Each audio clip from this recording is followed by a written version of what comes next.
হাওড়া ও Shalimar rail station থেকে 4 জন রোহিঙ্গাকে ধরল জিআরপি। এদের মধ্যে একজন মহিলা ও একজন নাবালক রয়েছে। ধৃত 4 জন হল মোহাম্মদ আলম, দিলাদার বেগম, রিয়াজুল আলম ও রবিউল আলম। সূত্র মারফত খবর অনুযায়ী মোহাম্মদ আলমকে হাওড়া স্টেশন চত্বর থেকে ও বাকি 3 জনকে শালিমার স্টেশন থেকে ধরা হয়েছে। মোহাম্মদ আলম সিঙ্গাপুর থেকে বাংলাদেশের রিফিউজি শিবিরে এসেছিল। সেখান থেকে ভারতে এসে হাওড়া স্টেশন হয়ে দক্ষিণ ভারতের ট্রেন ধরতে যাচ্ছিল। শালিমার থেকে ধৃত 3 জন বাংলাদেশের কক্সবাজার এলাকায় শরণার্থী শিবিরে থাকত। রবিউলের বয়স মাত্র 12 বছর। তাদের কথাবার্তায় বিস্তর অসঙ্গতি রয়েছে। তাদের কাছে পাসপোর্ট সহ ভারতে আসার বৈধ কোনো কাগজপত্র ছিল না। দিলাদার বেগমের দাবি তাকে চোখ বেঁধে অপহরণ করে ভারতে পাচার করা হয়েছিল। একাই ছিল? সঙ্গে কে আছে তোমার লগে? হ্যাঁ, একা আইছো? কোন দিয়ে আইছিল? নদিয়া দিয়ে পালাইছিল? নদিয়া দিয়ে চপকেছো? কে আনছিল কিডন্যাপ করে? ওই লোকটা কই ফেলায় গেছে?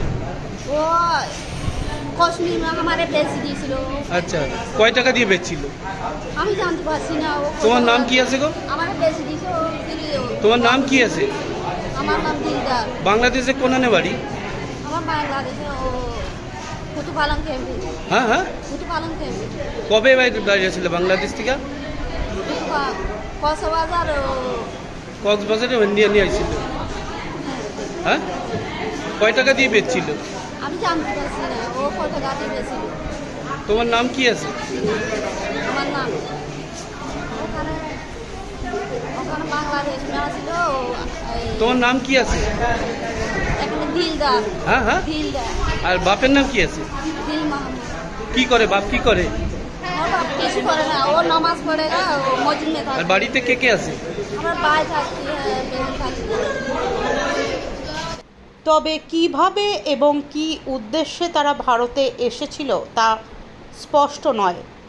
ঘটনার পুলিশেই তদন্ত চলছে।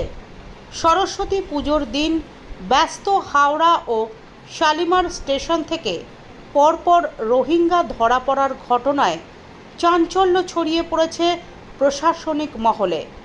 কাদের মাধ্যমে জোড়া পথে এই রোহিঙ্গারা কক্সবাজার ও বাংলাদেশের অন্যান্য ক্যাম্প থেকে ভারতে প্রবেশ করেছে তা জানার চেষ্টা করছে প্রশাসন। এদের মধ্যে বেশ কয়েকজন বাংলায় কথাই বলতে পারে না। ধৃত 4 জনকে হেফাজতে নিয়ে হাওড়া জিআরপি পুলিশ তদন্ত শুরু করেছে। এই ঘটনার পর হাওড়া ও শালিমার স্টেশনে নজরদারি আরও জোরদার করা হয়েছে।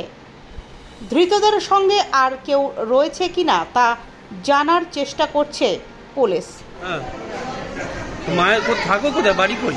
बारी बांग्लादेश में रेफ्यूजी कैंप है। रिफ्यूजी कैंप पे आते? रेफ्यूजी कैंप है। अरे कल इंडिया की करते हैं? इंडिया में काम करने के लिए आते हैं।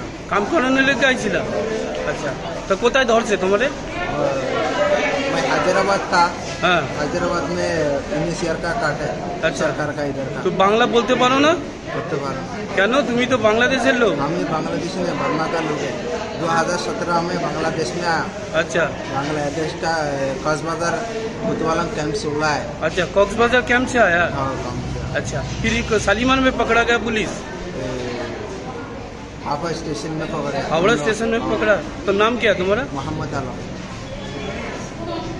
पासपोर्ट किसी नहीं? पासपोर्ट नहीं है। बांग्लादेश का रिफ्यूजी कार्ड है। हाँ। इंडिया का भी रिफ्यूजी कार्ड है। रिफ्यूजी कार्ड है? रिफ्यूजी कार्ड है एनसीआर का। अच्छा। হাওড়া থেকে সুলেখা চক্রবর্তীর রিপোর্ট, নিউজ সার্চ ইন্ডিয়া।